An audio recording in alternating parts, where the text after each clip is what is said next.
Okay po. So, good afternoon to all to be one. And so I'm grateful that I will be your teacher and you in what's this? We have the English structure.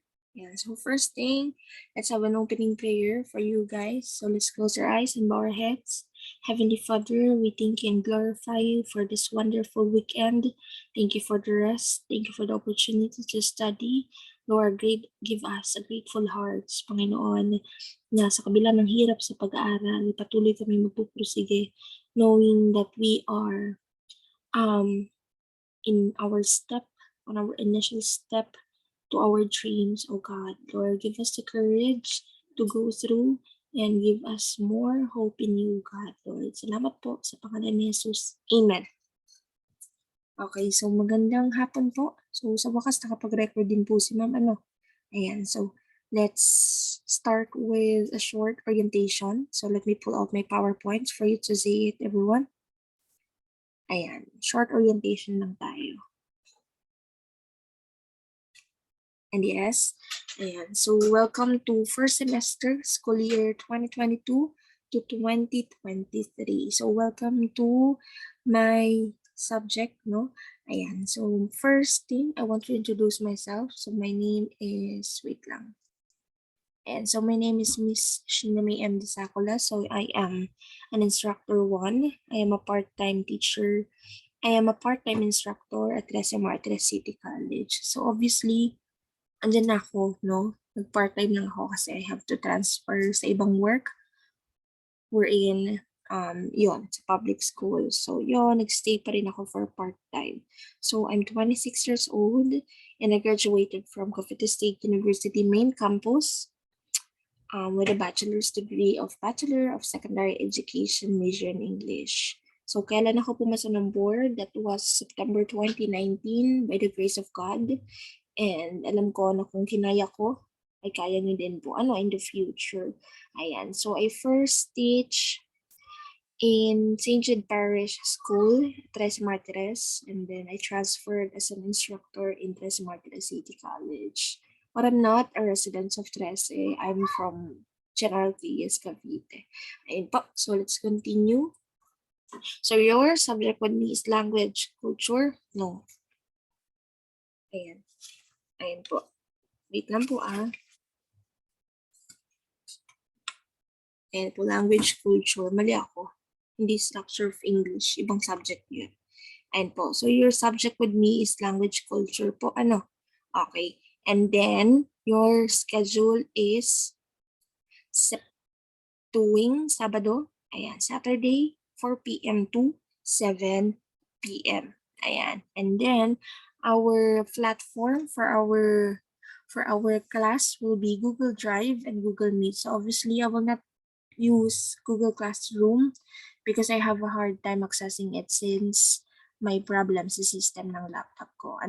Okay? So we're going to meet or kung hindi tayo mag-meet guys, magsisend ako ng recorded discussion which is more efficient for you and mas convenient ang recorded. Bakit po? Kasi po kapag recorded, pwede natin balikan. Tama ba? Ayun. So, mas maganda ang recorded. So, ganun ako guys. Kapag hindi ko kayo na-meet, magpa-provide po ako ng at least 2 class discussion na recorded a month. Okay po? And then yung natitirang 2 weeks doon ay para sa mga activity nyo po.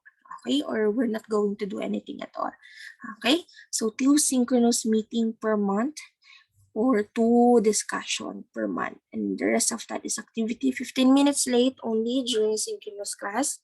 Open camera is required, talking when necessary, wearing of proper attire or uniform and good background is required as well. Okay, so all concerns refer to our group chat. Ayaw ko po, or kaya naman kung hindi possible na lagi, I encourage everyone to minimize sending me personal message, for privacy and for respect because I am using my personal accounts and obviously I'm just using it for my family. So mas maganda na sa group chat tayo mag-chat kahit anong concern, maliban na lang if that's too confidential. So I will be assigning a class monitor. So I have English policy in written, oral activity, English lang pwede natin gamiting salita, and or the reference of my lessons are coming from the syllabus that was provided by Trece Martinez City College. Now, what are my requirements? We have the midterm final examination, output, oral presentation, and attendance. So for more information about my class requirements, ayan, meron tayong quizzes, recitations, group and individual presentation. Hindi natin may iwasan ang reporting, lagi po yan, because that is our way to practice our efficiency in our demo teaching. And then we have assignment and class project or the output or portfolio. And for your grading system, your midterm and final examination are both 20%. Weekly output or activity, including your attendance. The quizzes, the activities are 40%. A portfolio project is 20%. So, kaya tayo may notes every meeting, no? Every discussion, required po talagang notes sa akin. Tanungin niyo po ang mga ating third year at fourth year because that will be your e-portfolio project, no? So, we are having our online class. So, I need a proof na kayo ay nakikinig, kayo ay natututo, kayo ay nanonood, kayo ay nasa Gmeet, no? So, kailangan ko ng notes. So, yun po yung e-portfolio project natin. That is 20% with a total of 100%. Ayan. So, if you have any questions, clarifications, no, with regards our orientation this afternoon, please send it on our group chat. Okay? Is that clear to be one?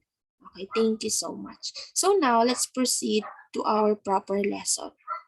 Okay, let's start. So we have the subject language culture. So first that we're going to do, we're going to discuss or we're going to know or to be more informed of what is the definition of language. So what is language? Po ano? Okay? So there are many actually definitions of language. Okay, so they are different by research, they are different by speaker, they are different by teacher, and as well as the people have their own definition of language. How about you? What is your definition of language? We're going to ask that, we're going to answer that on your quiz later. Okay, so that is the introduction for the language. So we have the definition of language based on the Wikipedia. Ayan. So sabi sa Wikipedia, a language is a structured system of communication used by humans based on speech, gestures, sign, or often writing. The structure of language is its grammar, and the three components are its vocabulary. So, meron tayong tinatawag na grammar. Ano daw po yun? Ang grammar daw po ay ang structure ng language at ang three components ay tinatawag naman nating vocabulary. So, based on Oxford Language Institute or institution, the definition of language is that it's the principal method of human communication. Yes. Communication is really impossible without the language. Okay?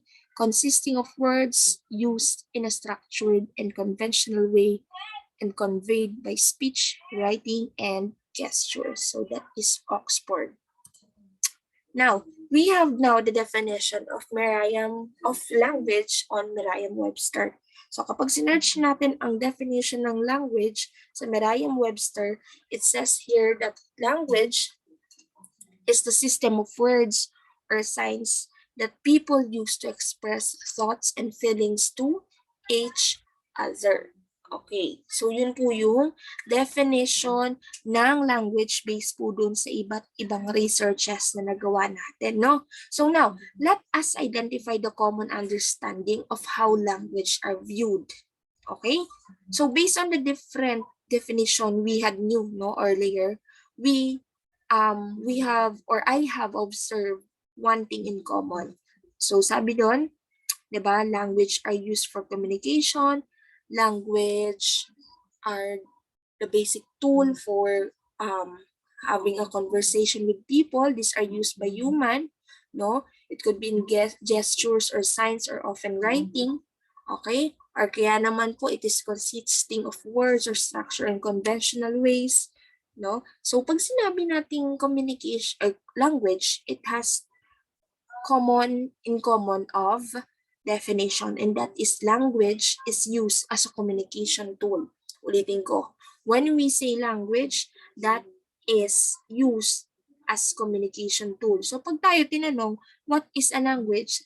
Just say that is the use of or used as communication tool, no? So ulitin natin, language is the fundamental or the most basics element of communication. So language is used as systematized tools in communication, which can be used in two ways, and that is spoken and written. So language is a systematized tool that can be used in spoken and in written form. So look how important language is. Tama ba mga anak? Without language, it's very hard for us to communicate our feelings, our thoughts, the information that we're going to use. Although there are many barriers, no, with regards to communication kasi may iba't iba tayong language, tama po? But language is really important. So we are blessed, we are able to talk, we are able to communicate, no? We are able to maximize the language na binigay sa bansa natin. Ulitin ko, language is a systematized tools of communication that is used in spoken or written form. Okay? So let's continue. Okay, so here in Roman Jacobson, okay po, so Raymond Jacobson was the Russian. Okay, so I'm going to discuss you here, guys, the different functions of language. But first, let us know more about Roman Jacobson, who is the pioneer or the one who gave the definition to the functions of communication. So we have Roman Jacobson. So Roman Isipovich, okay, Jacobson was a Russian-American linguist and literally a theorist. So he is a pioneer of structural linguistics. Jacobson was one of the most celebrated and influential linguists in the 20th century. So he was born on the 10th of October in 1896 at Moscow, Russia, and he died at 18th of July in 1982 at Cambridge, Massachusetts, in the United States. So his full name is Roman Osipovich Jacobson. Okay, so what are the 6 functions of language based on Jacobson? So language must be investigated in all variety of its function. We could hardly find verbal messages that would fulfill only one function, tama ba? But according to Jacobson, we can divide the functions of language into 6 factors which are required for any act of verbal communication. So number 1, emotive function. So when we say emotive function, simply from the word itself, emotive, its root word is emo or emotion. Okay, so language is used for expressive, addresser, communicate for ourselves, not to be heard, to focus on emotion by not giving any information. So it could be in gestures, in our sounds that we could produce using our language, like interjections, ouch, yuck, ouch, no? Okay, oh pala. Okay, swear words like promise, explanations, gestures, speed of delivery, intonations. Okay? So, ibig sabihin nun, ang emotive function, yung isa sa binigay ni Jacobson na function ng communication is that language can be used to express our emotion to someone or to the addresser. Okay? And when we say conative function naman, which is the second function of language, okay? So when we say conative function, that is the orientation to addressee. So when we say conative, this is the purest grammatical expression in the vocative and imperative sentences, conveying commands such as drink or go away, prayers, speech acts, verbs, or performative. So that is conative function. Ibig sabihin daw po, ang isa sa function ng language is that it connotes or it address what the receiver should do, no? So these are the verbs that connotes action. So ibig sabihin, we can use language para magsabi sa isang tao kung ano ang dapat niyang gawin. Okay? When we say to someone, drink, no? We are using now the language. And then, we are saying to the addressee to do an action, which is to drink or to go away. Naintindihan? When we say conative, connotes action. When we say conative function of language, we use the language to connote or to say someone to do something or to do an action. And then we have referential function. So when we say referential function of language, it is based on context, denotation, cognitive, and most obvious function. Okay? When we say referential, we use language to show things or facts, or we convey information. So very basic. For example, the earth is round, the water boils at 100 degrees, signs and telegrams. So that are the example of referential functions under language. Then we have poetic function, no? So we use language to say I love you, no? We say language to express how much we love someone, we miss someone, we want someone, no? So that is the poetic function of language. Okay? The focus of the message is for its own sake, no? So we include autonomy of language, structural character of language, art of words, rhyme, repetition, alteration, no, ambiguity, violation of meaning and puns. So that are example of poetic function of language. And then we have phatic. So when we say phatic functions of language, it is to maintain contact, to prolong, to discontinue communication. So this is used to check whether the channel works to attract the attention of the locutor to confirm his continued attention. So do you hear me? Are you listening? Lend me your ears. Okay, so through telephone, radio, or face-to-face. Okay, so when we say phatic, this is to articulate language. So when we say phatic, mga anak, this denotes the use of language in general purpose of social interaction. So, ibig sabihin, based on Jacobson, one of the basic function of literature is the phatic function, wherein we can talk to someone regularly, good morning, ma'am, are you awake? Ma'am, anong almusal? Ma'am, can I have money for our contribution in our class? So that is phatic function to maintain contact, no? To maintain contact to someone, to discontinue or to prolong. Ibig sabihin, yung paggamit natin ng language sa araw-araw natin ginagawa when we talk to our classmate, to boyfriend, or to whoever you want to talk to, that is emphatic function because that is concerning to the articulation of your language or the use of language in your basic life. Okay? And then we have the metalinguistic function. So when we say metalinguistic function, this is the speak of the language, not just for linguists, it's for everybody.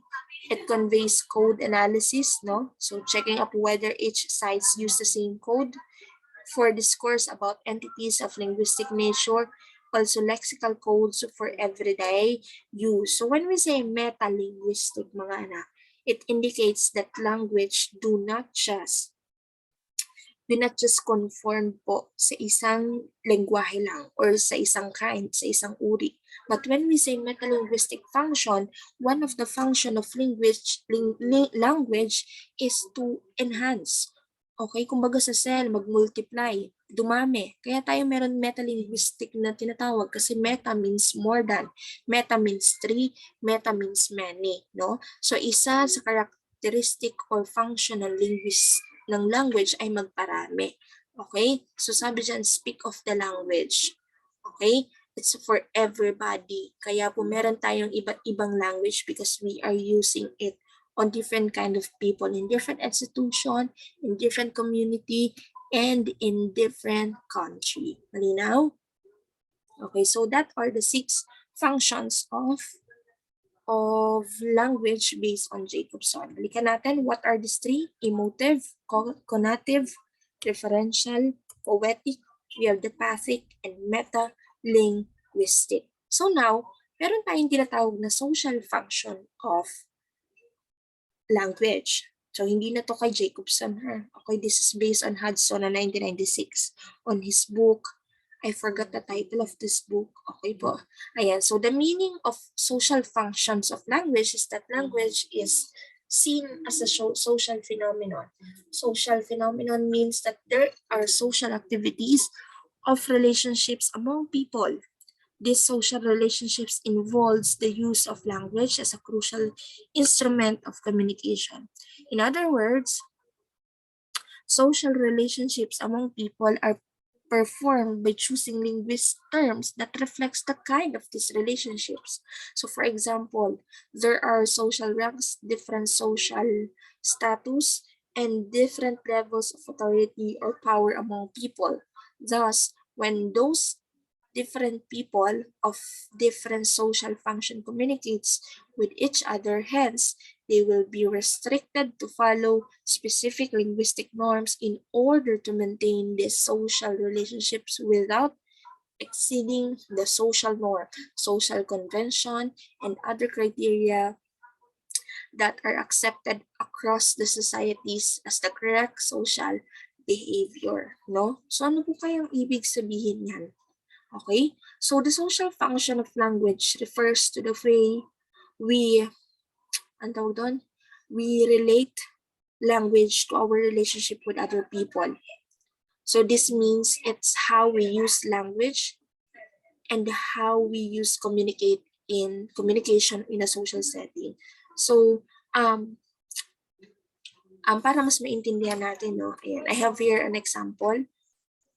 Ayan po. So let me use the slideshow for you to see it.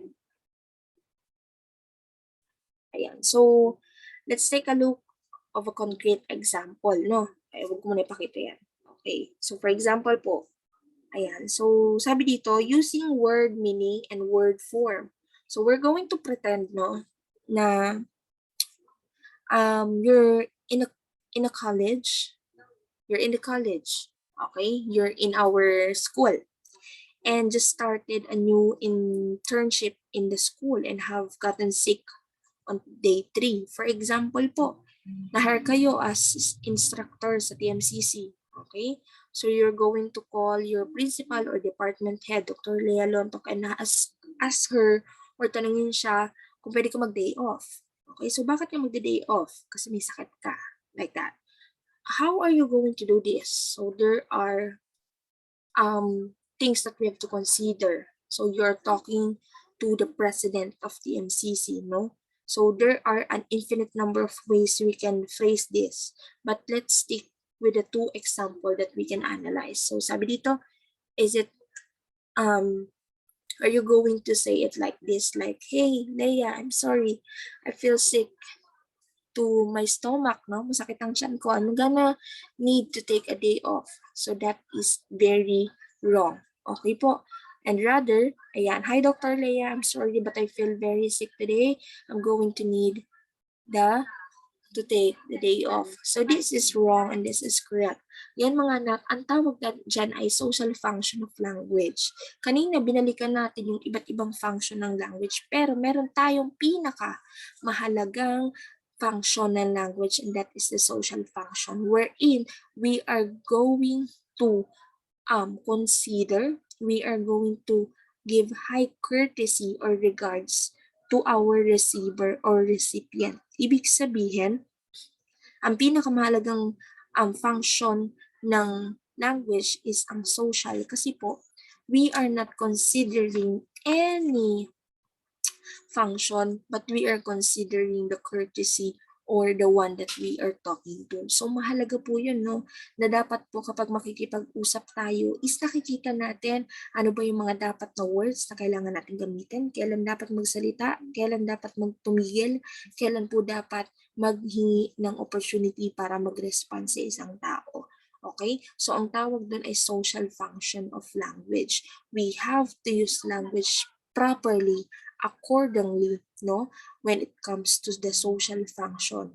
Okay, based on the courtesy. Pag sinabi natin courtesy, katayuan ng taong kausap natin. Or kaya naman, considering yung sitwasyon ng taong kausap natin. Okay. Okay, so I hope you learned something from here, guys. So these are the language, no, and its functions and the social functions of language. Now let's go through the ayan. So we have here English. Okay? Okay, so what is the term English? Okay po. So basahin natin, the term English is derived from Anglisk, the speech of the Angles or the Angles, one of the three Germanic tribes that invades England during the 5th century. Okay? Okay po.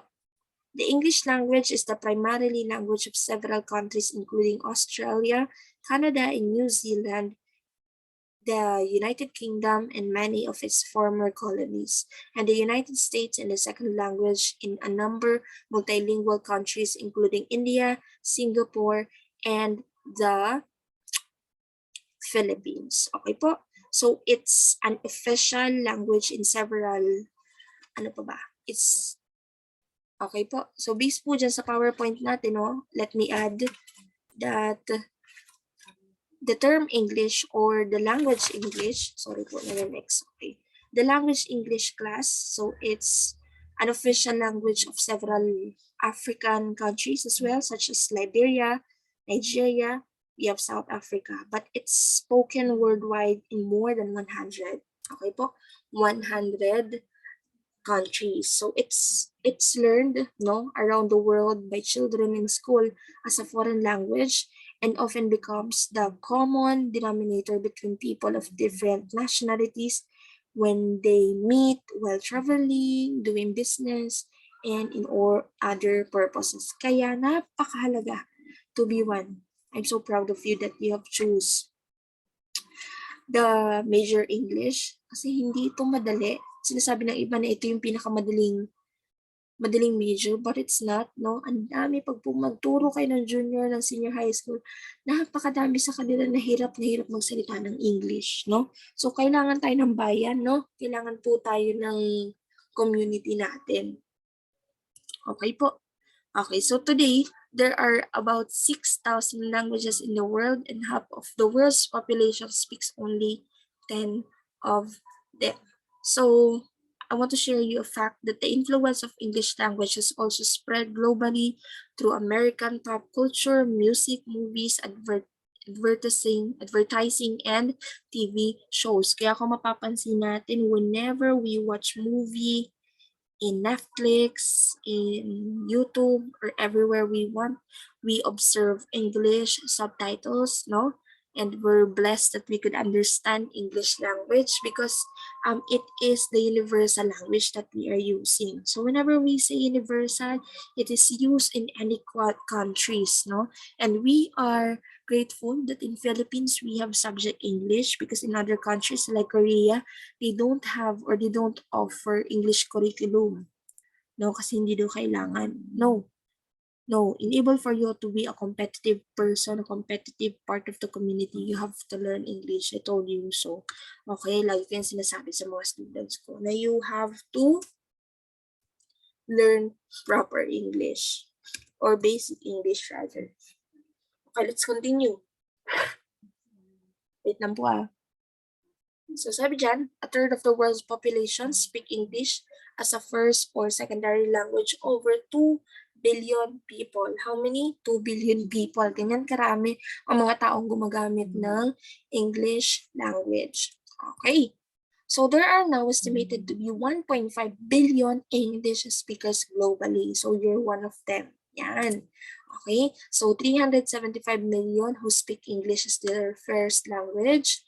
375 million as a second language, and 750 million who speaks English as a foreign language, and we are included on that. Doon tayo sa 375 guys Okay.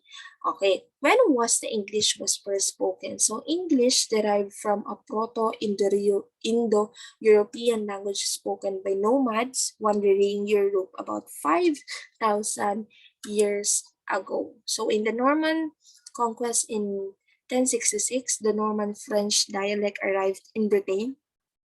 So Old English no longer dominated. Norman French spoken by the aristocracy, and Old English spoken by the common people. So intermingled over time to become Middle English. By the 1200s, about 10,000 French words had been incorporated into English. Some words serve as replacement for the English words and other coexisted with slightly changed meaning. So yan po yung evolution ng English. Ayan. So do you have any question? Ayan po, no? So it's really important for you, English teachers, na alam natin yung evolution, no? When was the first time the English was been spoken, and the denomination of how many people, estimated count, yung estimated count kung ilang tao ang nagsasalita ng English sa population natin, and as well as the fact, no, and the total number of the language used in the whole world, because that would be asked in your board exams, and at the same time it could be asked during your interview. So it's really important. So pwede natin balikan tong mga facts na to. Pero pwede din po kayong mag-search kasi nagbabago yan, no? Kasi lumalaki ang population, nababawasan, no? Lumiliit, lumalaki. So maganda po na aralin natin yung history ng English language. Okay? Kailan siya unang ginamit, no? At paano yung evolution niya. Okay po? At ang estimated counts ng mga taong gumagamit ng language natin. Okay, so I'm very proud of you for choosing English major, everyone. So please continue. And alam niyo mga anak, ang pinaka matinding battle natin kapag nagtrabaho kayo is paano niyo tuturuan ng mga bata na magbasa, makaintindi, at magsalita ng basic English. I tell you. Kasi kahit grade 12 na, no, napakahirap pa rin nilang intindihan para sa kanila yung English. At yun yung trabaho natin. Hindi yung trabaho na galingan ang accent, galingan paano magbasa, magsalita. No, that's not your job. Our job is to make these people know how important English language is, and for them to realize that it is needed when they work already, at paakit kailangan nilang matuto, no? Ng kahit simpleng English lang. Kung kailan sila sasagot ng yes and no sa kausap nila, para hindi maloko ang mga estudyante natin, and at the same time para matawag tayong competitive person, no? So wag nating hayaan na matapos yung career natin sa mga susunod na taon na hindi po nyo napaparealize sa mga bata bakit nila kailangan matuto at dapat matuto sila. Okay, so congratulations for choosing English language or English major. I know that you have a good future, no? So pwede tayong lumabas ng bansa, maging ESL teacher sa iba't ibang bansa. So I'm very proud of you guys. Okay? So if you have any question, please refer on our group chat anything in there and I will answer. Okay, thank you so much for listening. If you have question po, magtanong lang. Goodbye everyone.